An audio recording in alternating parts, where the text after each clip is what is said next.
আপনারা এখন দেখছেন সুরের রাজনীতি চ্যানেলের খবর। ঝিনাইদহে ট্রেনে কাটা পড়ে প্রতিবন্ধী নারী ও সড়ক দুর্ঘটনায় শ্রমিক নিহত। ঝিনাইদহের কালীগঞ্জে রেল ও সড়কপথে পৃথক দুর্ঘটনায় নারীসহ 2 জন নিহত হয়েছেন।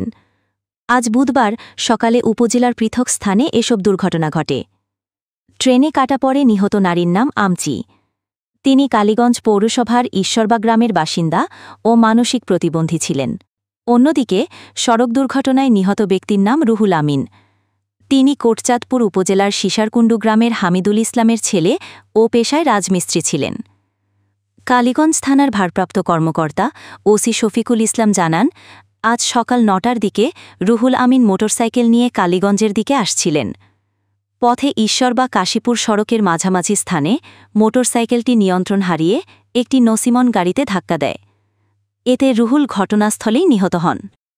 অন্যদিকে মোবারকগঞ্জ রেলওয়ে স্টেশন সূত্রে জানা যায়, আজ সকালে মোবারকগঞ্জ স্টেশনের অদূরে বাবরাগেট এলাকায় ঢাকা থেকে ছেড়ে আসা বেনাপোল এক্সপ্রেসে ট্রেনে কাটা পড়েন ওই নারী।